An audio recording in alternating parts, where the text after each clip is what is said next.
Again, continuation of the Bermuda Leadership Series. I'm sitting here now with Kris Masterangelo.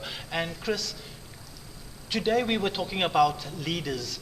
Are leaders born or are leaders created?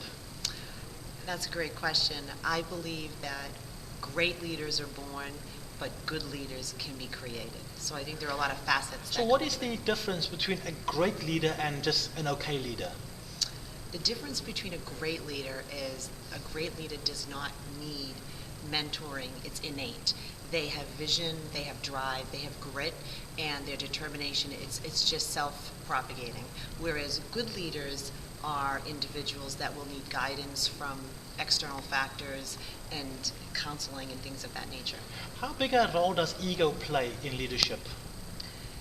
I think there is a definite ego factor, although I think that a big question is why people do get up in the morning and what is the driving factor.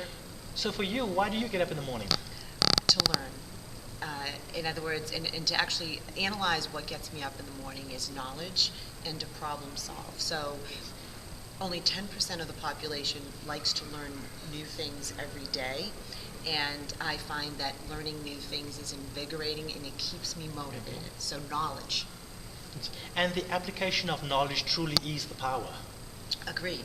That's what I believe. I believe the more knowledge you have, the more knowledge you have affords you the ability to make better decisions. Even if the subject matter seems irrelevant to your industry, if you're learning math, science, or current events, that information put into your brain will afford you better decision-making skills. And good leaders or great leaders, one of your biggest day-to-day tasks is decision making. Mm-hmm. So if you make poor decisions, there's a compound effect. So to be a good decision maker affords you to be a good leader. So what role do you feel passion comes to play? Passion? Mm-hmm. Passion is critical. When you're and it's interesting because you need to extract passion out of your children or your peers or your employees. So you have to, first of all, assess what is your passion. So, for example, my passion is the elderly and the providing respect in an environment to give them a nice, long life in a respectful manner. And to be able to die with dignity. And die with dignity, exactly. And so that's what drives me. But one does need to find out what their passion is. Mm-hmm.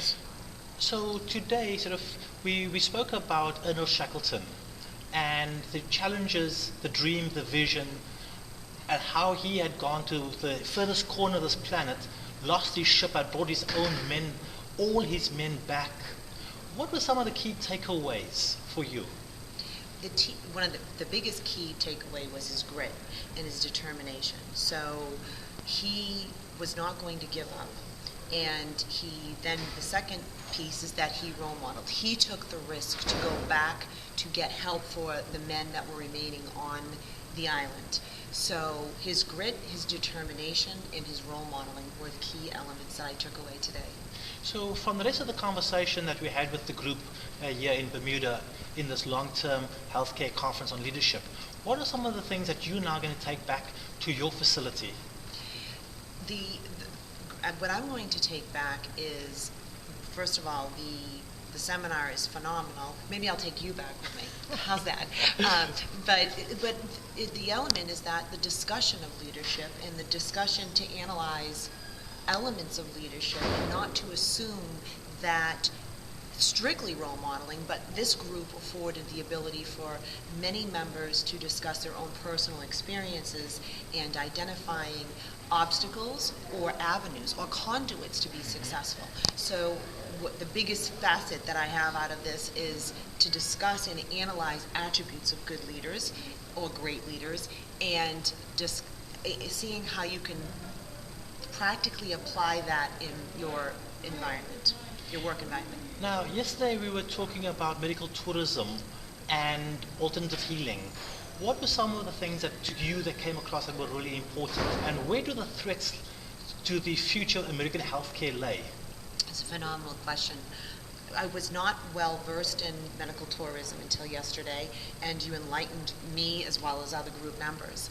The concept was intriguing to receive care in out of the country, different countries at much, much lower expenses. So the intrigue is, how do they do that? Well, so within problem solving that, probably the biggest factor is medical insurance or liability insurance that doctors have in the States.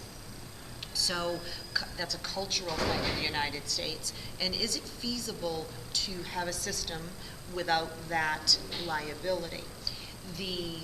I think the idea is important because of the rising expenses of healthcare internationally.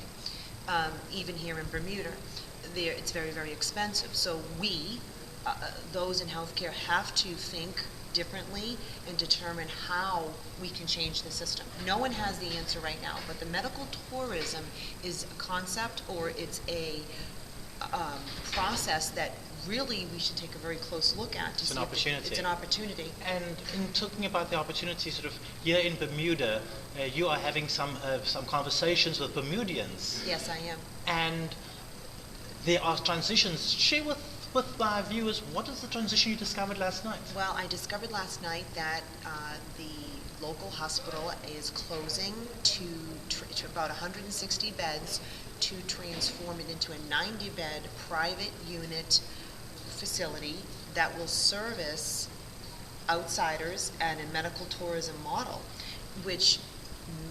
where there is a conflict in the impression from the people, the Bermudians, because how are they going to be serviced? Where are they going to go? What are they going to get? Correct. So it's going to create a business opportunity, but also a substantial threat to the community in some ways.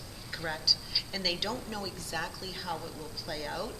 The new state-of-the-art facility will certainly service outsiders, and it could be lucrative, but one will not know yet because they don't know, there's not a designated niche, or so the plan isn't crystallized, but the physical early stages. Exactly.